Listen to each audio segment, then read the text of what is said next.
Hi, everyone. Good morning. This is Simon Westford calling from Luxite Group. We're holding a master class today.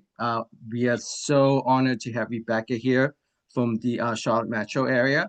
And she is going to talk to you guys and share her strategies about building wealth beyond commissions. So, Rebecca, I'm like you to take the floor and you can introduce yourself and go ahead and share your screen. Okay. Well, so hi everyone. I had the honor of being part of your Live or Lux Life MasterClass, whatever powerful event you guys just had 2 months ago. Or I guess it was just a month ago now.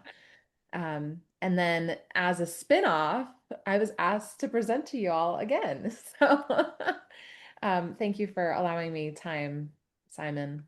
I'm gonna Absolutely, my pleasure. find my. Listen, not everyone have 100 doors, so we want to learn from you what you know. I have a privilege of seeing some of your slides. I'm like, oh boy, I'm gonna ask some questions there. So go ahead and go through your share your screen and go through your presentation. Will do. Awesome. So, and Tanya, thank you for being on camera because I love to see people's faces. So I'm relying on you. And if anybody else wants to hop on their screen and interact, I would be honored to see your smiling faces. So again, I'm Rebecca, and this is a class, a very, let's call it a 101. So if you want a 201 or a higher level class, I'm happy to have conversations with anybody who reaches out. But this is really just a elementary 101 opportunity so that we can chunk down the best ways for us to use our real estate licenses for our legacy. So I'm Rebecca Cullen. I have been a real estate agent since 2015. So this is my 10th year in real estate. However, I've been an investor since 2009, and I got into real estate for investing. And I mentioned that on the stage and kind of glossed over it. But I really got tired of paying other people commissions for work that I was doing. And so it spun off. That's my cute little family. My boys are 13 and 11. Good. And Um, instead I'm glad of, you enjoyed you it. need to move your screen, Rebecca. Sorry. that's okay. But so they were three and one when I got into real estate, if that math is correct, but they were really little. And I wanted to spend more time with them. And over the years, my kids have been my um, house flippers. They've been my demo men. They've been my door knockers. They help me find deals. So it's really a family affair now. And my husband has put many parameters around what our buy box is now. And you guys are going to learn more about that as we go on. So, Rebecca Cullen, I own Cullen Company down here in Charlotte metro area, North Carolina, South Carolina. As we're chatting, a lot of the information I'm sharing with you is relative to our area. However, in New Jersey, New York, wherever you're serving, just kind of know that your price point is going to be a little bit higher, but the numbers all work. The math still is the same. So we'll get into it. Here's a little bit of my portfolio. We own 109 doors. Some of them are multifamily, a lot of them are multifamily. And we have the vacation rental property in Holden Beach, North Carolina. I ended up purchasing some land from my parents in Pennsylvania. That was not an ideal purchase. However, I have more time in life than they do. And so that's going to be the long-term strategy is for us to build something and then sell it. And I own my commercial building where my real estate team works out of. We have a tenant in the back, the 2,000 square feet of the warehouse. So they pay our entire mortgage. So my real estate team basically works out of the front half for free. And appreciation is the name of the game there. So that's a little bit about us as far as our portfolio goes. And we'll do some case studies around them.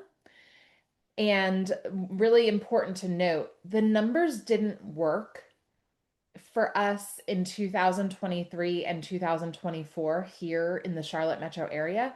So we started doing some flipping, and we sold two flips that were projects instead of holding like we normally do. And we ended up netting $70,000 on both of those flips. So it was a win. Rebecca, you know what? Are you able to move your presentation? If not, I can change it to mine because it's not moving. Can you use your arrow to move your screen? Um, I is it not? No, it's not. It just keep you on the same first page right now. Oh, okay. Well, I see it on my end. Thank you for sharing. Um, I'll redo this. If not, I can share mine and then I can Yeah, we just might have to do that. I'm glad that you said something. Can you see yeah. this now? Oh, wait, sorry. Simon, we may need to switch over to you. Can you see this screen? Yep. Now can you do your arrow? Yeah, go to slideshow. Do you see that? The doors? Yep, yep, we do now. Yep. Oh, good. Okay. Sorry, this was on my end, so I was reading through. So now you guys can see 109 doors and the two local flips that we sold last year and this year. So this is our portfolio, 109. Thank you for saying that. No problem. So the big thing and a lot of classes that we teach starts with mindset because we really have to be in the right mindset in order to just get started. So you have a license, a real estate license, and I'm making assumptions that that's who our audience is. Yet, um, most agents are living deal to deal. I teach a lot of new agents, and they just can't get out of the rat race. And so, when we're living deal to deal and we're dependent on inconsistent income, we're just really confusing the chase, right? And so, some people have $1 million plus sale. You guys probably have that more often than we do here.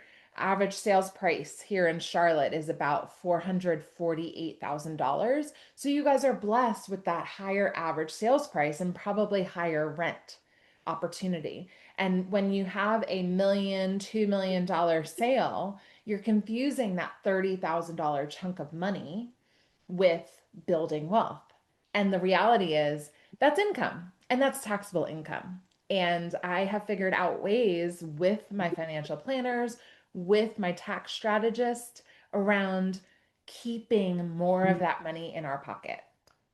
And oftentimes people feel overwhelmed or they're like, I have a client and they want to do this flip or they want to do this hold. And the reality is, if you're working so hard on making the numbers work for them, why are you not doing it for yourself? Right. I agree So, with that 100%. your license as a wealth building tool is a lead magnet.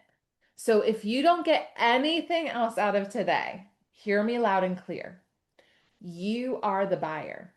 You are the person attracting sellers into your database. And anytime I send a letter out or a phone call, I am always walking into the door of a potential seller as if I'm going to buy their house. I And do the same. I love that. And so Yep. you're the lead magnet for opportunities, and it's up to you as the agent, but now buyer, to figure out if it matches your buyer box. And your four strategies should be one, I'm buying it. Two, I'm serving a buyer who wants to buy this. Three, I'm going to wholesale it or I'm going to wholesale it, which is basically cutting down the price and selling it to someone else who has the buyer. And then the fourth and final thing, which so many agents get like really wound up around, is that they're going to market the house for sale. That's the fourth strategy. That's like down on my totem pole. Don't get me wrong. We list lots of houses. We listed 70 homes last year, and I ended up buying 4 of those listings. So you're the lead magnet. You also have a cheat code to understand the market. Guys, financial planners and stock advisors, brokerage people, put whatever finance person in that box. They cannot do what we can do. Right. That is insider trading. So when we understand the market and we do the math, we should be making offers more often. How many of you guys have ever sold a house, and you can just, maybe do like a or in the comment box. How many of you guys have sold a house or listed a house and it closed and you wish you bought it?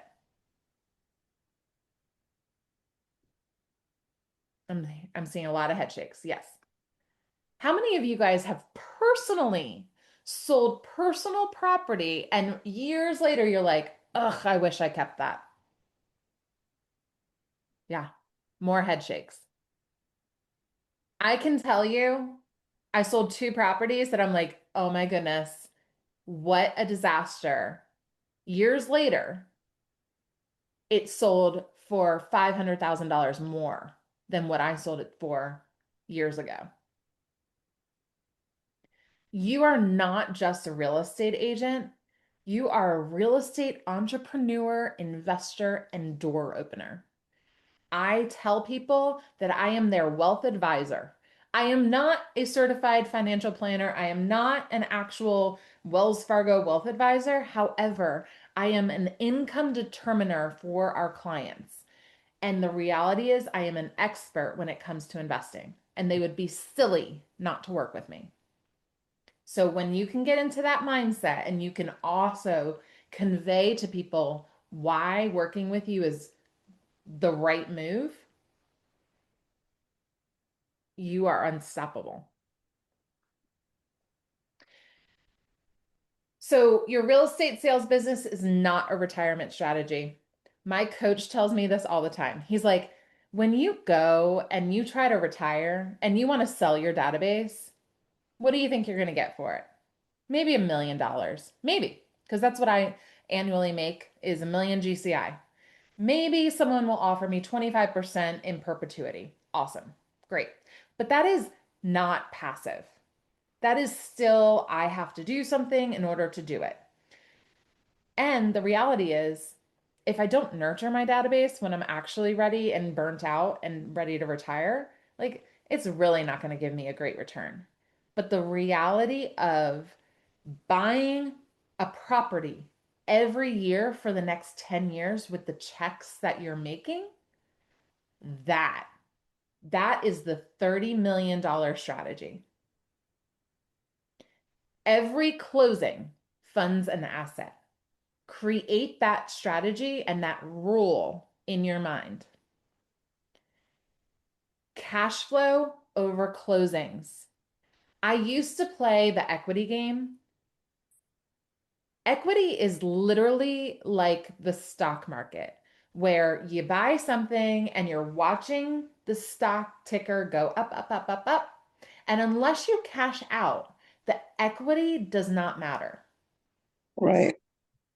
So, and hear me loud and clear. I do not cash out. I'm holding. I'm holding, holding, holding, holding, holding. Because that equity gain is just vanity. But when I'm Mhm. making $100, $200, $1,000 every single month on some of these properties, that's the win. The cash flow. Your net worth matters more than being on a stage. That was a huge lesson. I love a good back pat. I see Jill on here. Jill was cracking me up. She's like the funniest. She should be the comedic realtor, right? Like super cute. I used to be, I used to want to be that kind of person who has like the influence and like I love Jill and her amazing personality. And the reality is like I'm just not that person. I am not funny, I'm not witty. I am probably not going to be the next Instagram influencer. And I'd rather make $1 million to $3 million of net worth quietly and Yeah. then retire. And I'm sure Yep. Jill will too, but Jill Me has too. the best personality, right? And so I'm not going to try to be someone that I'm not. Right. Don't need to. So, insider advantage, guys. With your real estate license, you have direct MLS access. Stop buying things on the MLS though, unless they're sitting, but you have direct MLS access, so you have a frontline view of what's out there. Look at distressed and undervalued homes. If you've never read Rich Dad, Poor Dad, add that to your list. In the book, Robert Kiyosaki talks about walking by. He walks by the same houses over and over and over. He drives by the same houses over and over and over. Oh, I wonder why they have that garbage dumpster in the front. I wonder why the lights have not been turned on in many, many weeks. Those are your first opportunities. By the way, Negotiate. I love that book. I have my daughters, both of my daughters actually read it. So Great. it's a Yeah, great book. So everyone should read it. everyone should. We also know how to negotiate, y'all. We know how to negotiate. I negotiate better than an attorney can. In real life, I've watched it happen. Actually, you guys probably have better attorneys than we do because all the negotiation happens. So you guys are blessed. But you have negotiation power on the front end. Also, industry relationships. I have a case study here that we'll talk about that is because of an industry relationship that we acquired the property initially and we sold it because of an industry relationship, because we told people that we were buying and we told people what our buyer box is every single day. I don't know if you guys have ever seen Flip or Flop back in the day with Tarek and Christina. Mm-hmm. So that's me in our market. People literally call me and they're like, hey, can you come check out this house? And it's agents. Agents use us as a tool. So you should talk about it to everyone that you know. And I already told you, every listing appointment you go on should be an acquisition, I'll buy it offer.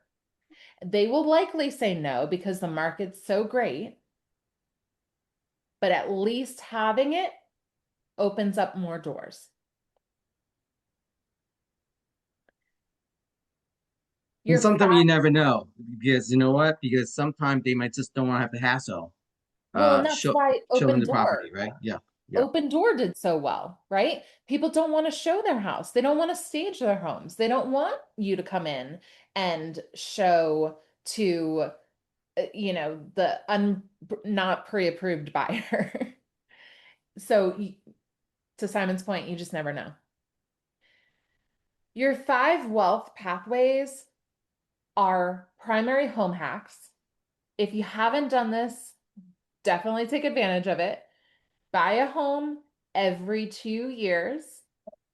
And on the 5th year, so at the 2-year mark, put a renter in place, hold on to it, hold on to it, hold on to it.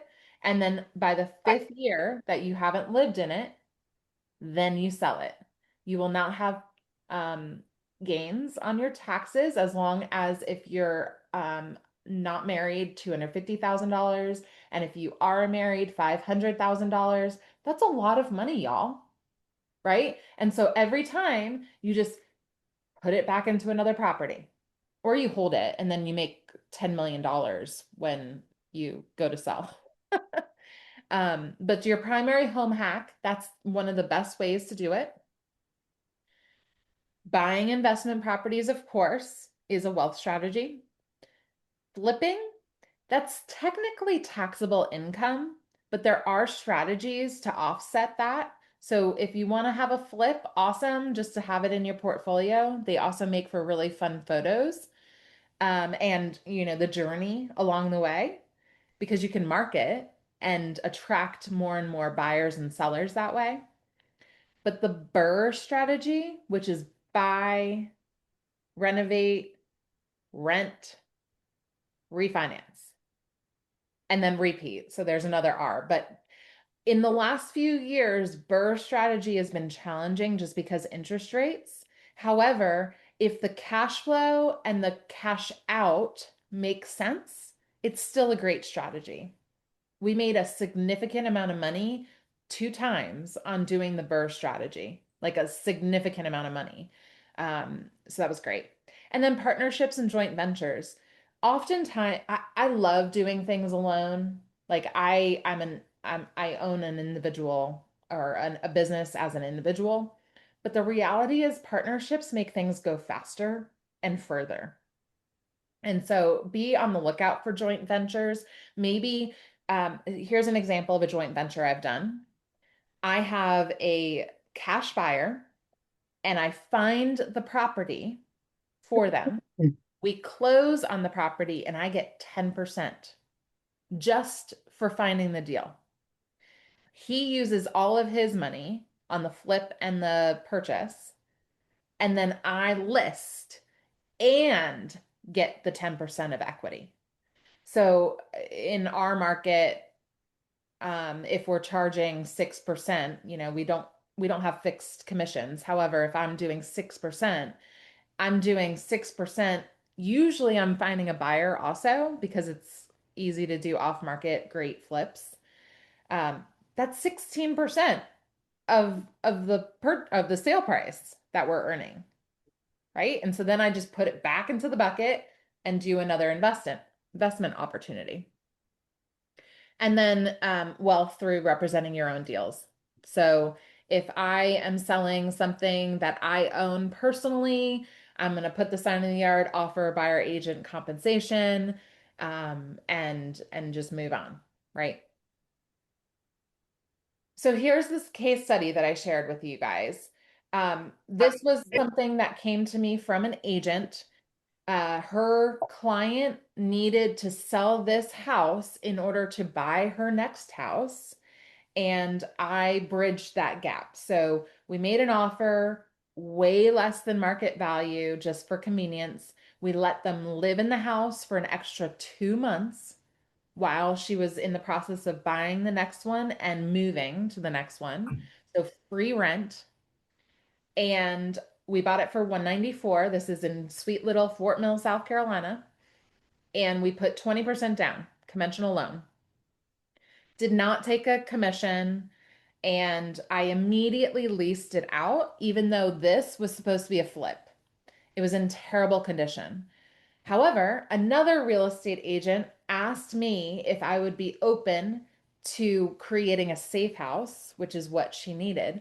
And she had 5 animals. So I am not flipping this house. I'm putting her in it just so that she's a safe place to live. We earned $1,000 a month, which was more than the mortgage, which was fine.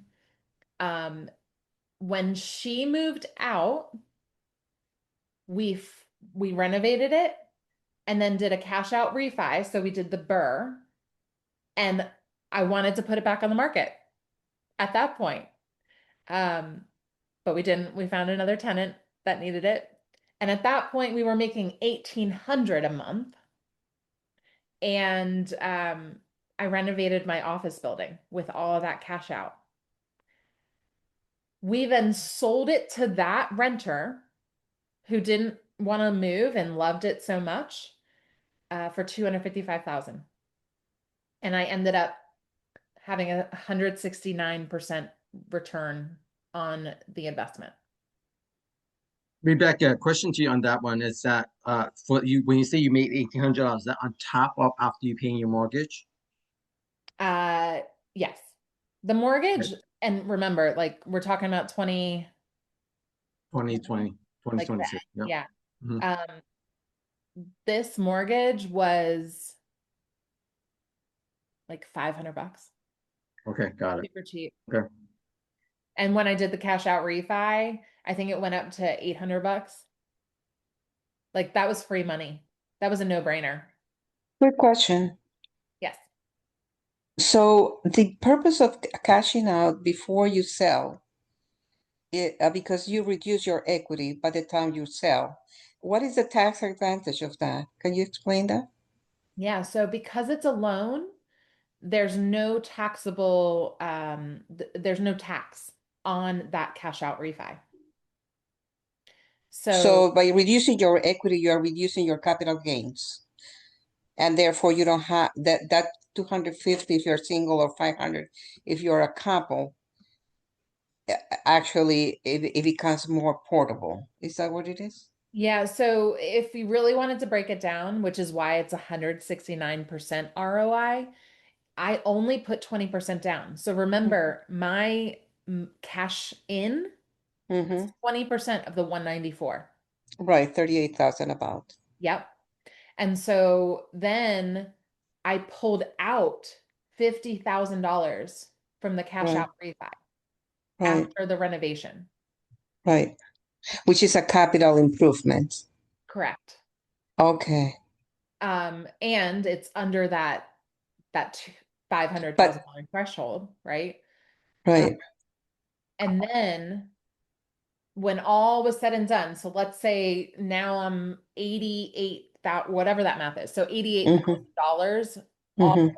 in. I see. So you were not concerned about ending up with a big capital gain when you sell Not at because you all. are catching it out at all. I So see. here's another thing that I did, which I don't Uh-huh. have in here. I 1031'd this property into Uh-huh. another townhome. Oh, I So see. even if I don't think I would have had any capital gain just because of all the math, but I didn't Mm-hmm. really quite care. I didn't Mm-hmm. want to have to do the math. So we took Right. the whatever the math balance is, we just Mm-hmm. rolled that into another townhome, Oh, I see. which was okay because it wasn't a flip. It actually was leased twice, so it was Mm. technically an investment property. Oh, I see. So I ended Okay. up buying a townhome.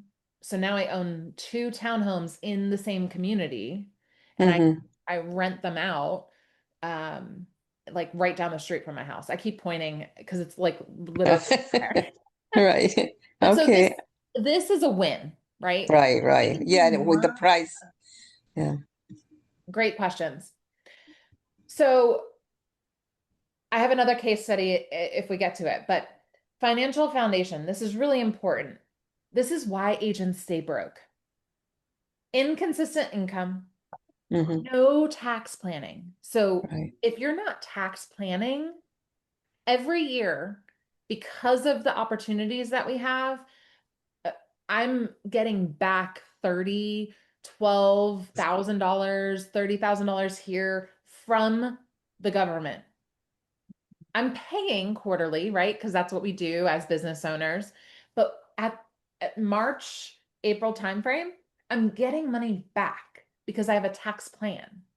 Right. I know if I have a huge gain in my income, I'm doing something to offset that taxable challenge. Mm-hmm. Also, agents typically don't have an emergency fund.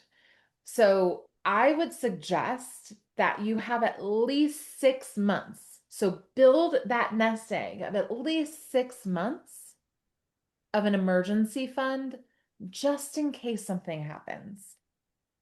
Then, after that 6 months is put away, then you have all this extra cash, right?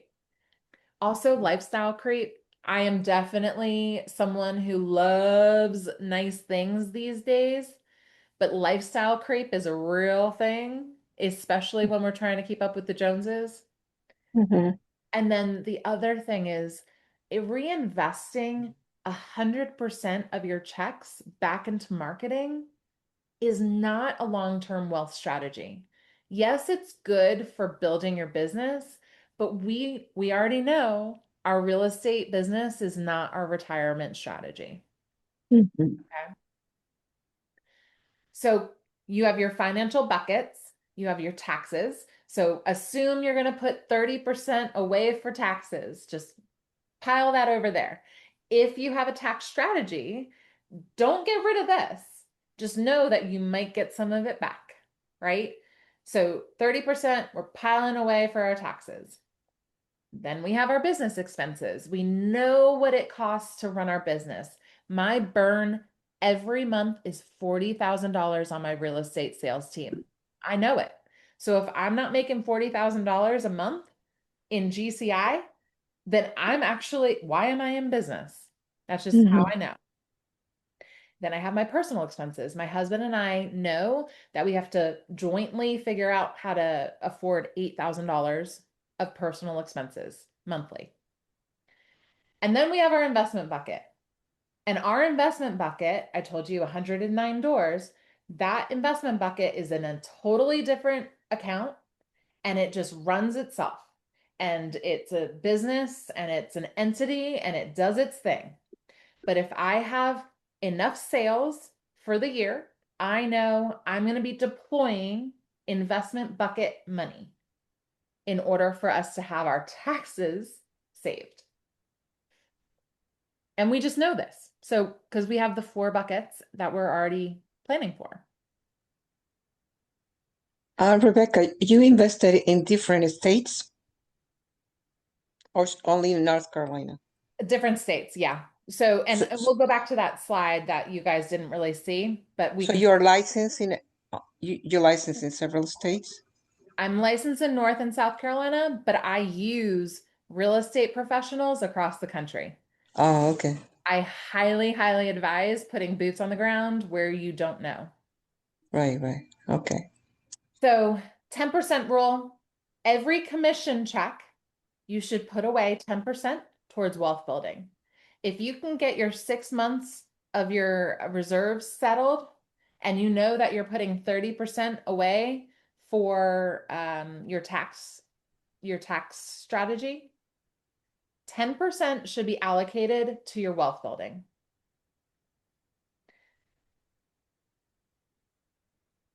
I'm just going to leave that there. Your easiest entry points are your primary residence house hack. So if you don't already own a primary residence, that is your best way to start. For those of us who do own our primary residences, you should start looking for a long-term hold, which is an opportunity to cash flow. So if the numbers don't work inside your market, which they didn't in Charlotte for a long time, but if the numbers don't work, you go find places that they do work and you start deploying money. Money works the same, and property managers work the same. You have real estate professionals across the country that you can partner with.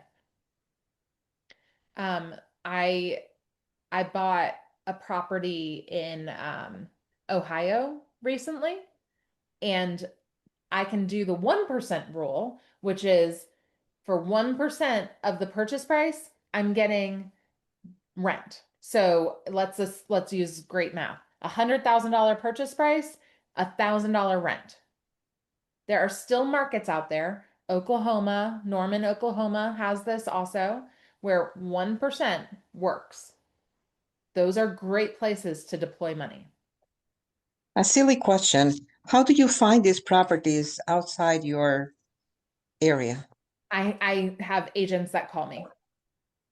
But I mean, so you have established the parameters for the properties that you're looking for. Yes. And you don't care that they are so far away because you have to invest on property managers too. Yes. Yep. And I do. And just get mailbox money. Oh, I see. Okay. Thank you. And then we also, you guys probably have more of this than we do here, but small multifamily, so duplex, triplex, quads, even, well, I would say with quads. Those are what we can finance with conventional financing. Once we get into larger complexes, we start doing commercial loans, which hear me loud and clear. I love a commercial loan. I love it. But when you want to do the easy route, stick with the up to 4 in multifamily. So, and forgive me, I don't know who it says financial GPS for me is who. That's me, Rosa. I'm sorry, Rosa. my Thank you. camera doesn't work. That's why I'm hidden. Perfect. So, Rosa, this is the most important slide. This is what you've been asking about. So, figure out your acquisition strategy and your investment avatar. That's what I call it when I'm teaching people. Decide on your buyer box. Guys, Open Door, Zillow, Purple, whatever those companies were that came into our markets in 2020 and just started scooping things up, they had buyer boxes. And all of us as agents knew what those buyer boxes were because we were probably submitting our clients' homes to them, right? Right. So I knew that my buyer box was a 3-bedroom, 2.5 bath, 1-car garage townhome in the best school areas. I scooped up 5 of those in between 2021 and 2023. And you got a good rate too. I So, if you could if you could just briefly explain the difference between what do you like about the commercial loan so much that you would prefer? Well, so as you guys get through this, so you can only have, I think it's up to 10 conventional loans. Mm-hmm. There's a limit to how Mm-hmm. much a Fannie and Freddie will loan, Mm-hmm. and then you have to wrap them into a commercial loan anyways. Uh, Mm-hmm. it's called a blanket loan. Mm-hmm. But why I love commercial loans is number one, it's more about relationships with these banks. So you I can see. go to a credit union or you can go to, like, when I'm talking about a commercial lender, I'm not talking about a big bank. I'm talking about I have a small bank partnership and they give me the best rate they can. And if I put, like, let's say $50,000 of assets with them, they will say yes to me anytime I need a loan. Like, I see. they don't even need to, like, Right. see anything. They're just like, how much do you want? Here you go. Um, And it's just easier. It's the barrier of entry is mhm. easier when you have a relationship with a commercial bank. Right. Okay. Thank you. You're welcome. The other thing is if you want to go big, so those of you guys who have significant GCI checks coming in, go with a fourplex that's built after 1980 that has a cap rate between 10 and 15% under 850, and you're going to laugh all the way to the bank. Mm-hmm. And in my market, we've lowered our cap rates to about 8% because with interest rates and with financing, it's really hard to make a 15% cap rate work. But there are still markets in Texas and um, in Oklahoma again that cap rates are still high. So Somebody having another conversation. it's muted. So here's our final case study. This was my first primary residence in 2009. So $175,000. Gosh, it felt like so much money back then. I think I was 23 and we had no closing costs. The seller paid for all of it because if you remember in 2009, we had a recession. I got an FHA loan with my husband. We put 3.5% down. We got the $8,500 first time home buyer tax credit. And then in 2012, actually 2011, my husband and I started looking for our next house because we were pregnant with our first son.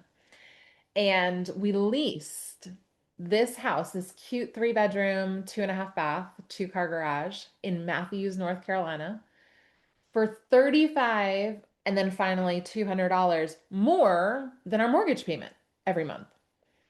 And in our minds, we were like, oh, well, this is offsetting our next mortgage, right? Like we weren't thinking about holding on to that money and keeping it as an investment strategy.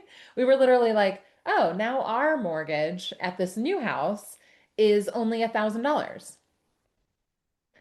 versus having to pay 2 mortgages at 2,200, right? We ended up selling it in 2016. So I told you guys I got licensed in 2015. Someone called and was like, hey, I have a buyer who would like to buy this house. It was actually vacant at the time. I was about to put a new tenant in place, and it was the right time. So, although we only sold it for 3,000 more dollars because the market changed again, we only sold it for 3,000 more than we bought it for. But remember, we only put 3.5% down. We did we did nothing to update the house at all, but we were cash flowing that entire time. And so really it was a win. And we made 487% of our ROI due to leveraging the mortgage. So this is the excellent house hack. We ended up 1031ing this into our first beach property in 2017. Because again, yes, it was our primary residence, but we were outside of the 5 years. So we knew we would have a cap, like just $3,000, but we would have a taxable event. And so we rolled, I think we owed 140,000 still on our mortgage. So we rolled the $30,000 into our next beach house. So when you do a 1031, it has to be at equal value or not? Nope. A 1031, well, up to. So we were buying a $540,000 beach home, Mhm. and the $30,000 was part of the down payment. You said you had 140 still outstanding. What is the 30? 178,000 minus 140, whatever the math is. Oh, minus the 3.5%. I got you. Yeah. Okay. Yep. So again, another win here. I have so many other wins, but these are like the two that are really, really easy and simple for all of us to be able to do. So you open doors for clients every day. Now is the time to open the door to your own financial freedom. Hopefully, I gave you guys strategies that you can implement. Yeah. Awesome. How can we contact you? This is Well, very so nice. we have Q&A, which Rosa, you've been great this whole time asking questions as we've been going. But if you guys do have questions or if there's strategies that we can chat about briefly, we have about 15 minutes left. Yeah. So, Rebecca, with your partnership that you have, that you were able to get 10% equity, did you write a separate agreement with this buyer that you have, and just stating that aside from your commission that you're? Yes. So I have a great business attorney, and he has drafted us documents like that. Got it. We also have, so this is another thing. So like as you're doing your financial wealth building strategy, you should start partnering with financial advisors who can help with 401k and brokerage account strategy. So like I leverage my 401 my solo 401k for personal loans to buy additional properties. That's a relationship I have with my financial advisor. I have a business attorney so that we can have him look at things quickly and create these partnership agreements if we're doing a equity hold, right? Um, Same thing with CPA, accountants, etc. And it's all leverage, right? So like if we're doing this for our clients and we're doing it for ourselves, um, it creates a better partnership in our business over the long run. Khadija, you have a question?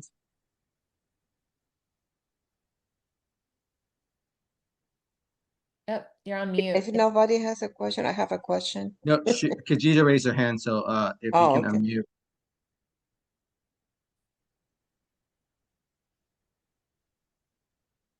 Maybe.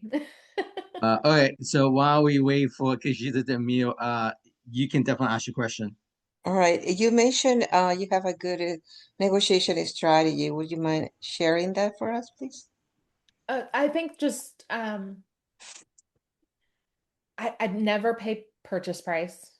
If something's listed on the MLS, I always offer 30% below, right? It's like I don't get emotionally tied to this as if it's my own personal house. Mm-hmm. Um, just know that if the numbers don't work, so the reason for the buyer box is so that you can determine what your ideal ROI is. My Right. husband 3 years ago was so mad at me because I was buying these properties that weren't cash flowing. Mm, And he was like, that doesn't matter at all. You cannot buy anything that doesn't net us $1,000 a month. And when that became our strategy, where if it wasn't cash flowing $1,000 a month, I just wasn't buying it. I wasn't even making offers unless the numbers worked.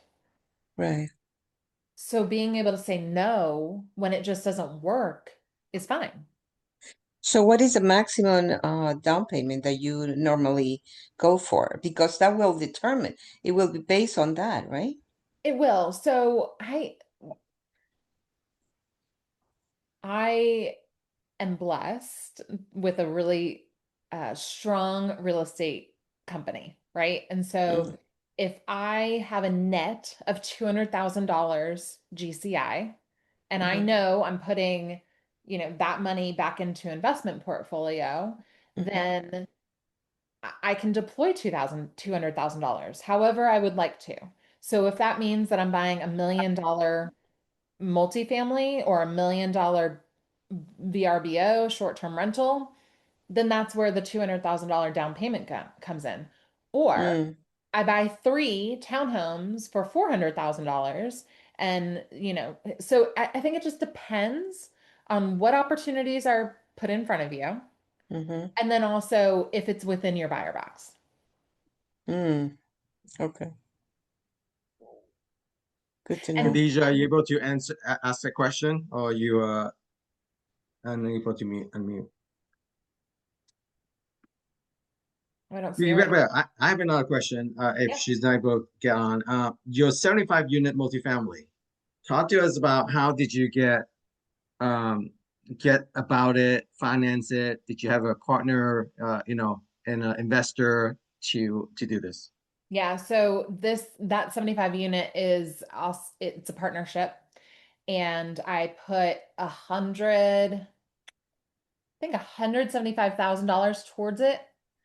And they raised additional capital, and then they refinanced it when the interest rates came back a few months ago, and then they did the cash out, and they sent us back all our initial investment. So now we're just holding it, and we get distributions. You Um, have monthly distribution on top yeah, on the yeah. returns. Got it. Okay. And that is really a business play, right? Like I had to deploy money and it was a sure thing. They bought it off market for again, if people know that you're willing to deploy money, they'll call you when the right opportunities come. I have Mm-hmm, also said no to them previously in other deals that just didn't make sense. I just knew it's Chester, South Carolina, which is about 45 minutes south of where I live. And I knew that there were five new businesses coming to the area that would help validate the future pricing of the building or of the complex. So again, Mhm. I said this way earlier. We have insider info, right? So like we know what's happening, we know who's coming, Right. and we can deploy our money. So one quick question, or follow-up question to that, if I may. Yes. So, in this particular case, you look at the opportunity and you mentioned interest rates were not in your favor because then you were able to refinance. So that tells me that will not, interest rate will not be a factor for you when you consider a property. No. Interest rate is, well, it is if the cash flow doesn't make sense. So if my cash flow because of the interest rate is affected, then we're just Mm-hmm. not buying it. But I actually purchased a townhome in my Fort Mill backyard that was a 13% interest rate Mm-hmm. at the time. I think I bought it in 2020, well, 2024, I bought it. Mm-hmm. And I needed to do some improvements. So they packaged the rate with some of my improvements. Mm-hmm. And then I just recently refinanced it to an 8% interest rate. Mm-hmm. Do And you have Mhm. I'm barely cash flowing on it. Mhm. Um, so we'll probably end up having to sell it. S- I see. So are you more, I think I asked you this, but please remind me, are you more into putting a low down payment every time you can, or are you more into the 20% and stuff? That's a great question. So I read a book by Brandon Green, who is part of the Bigger Pockets crew. I can't remember what the book was, but Brandon has lots of great books, and I'm sure the strategy is the same. Back when the Great Recession happened, 2008, 2009 timeframe, Mhm. people were losing their properties, their investment properties, Mhm. because they only put 5% or less down Right. because the equity wasn't there. Mhm. And so when I started thinking about that, if I continue to put 20% down, the chances of me in a worst case scenario situation of Right. being able to sell it for at least break even Uh-huh. is higher. Right. And that's just me. I'm not a risk taker, and my husband certainly is not a risk taker. Mhm. So that's why we've decided to do 20% down.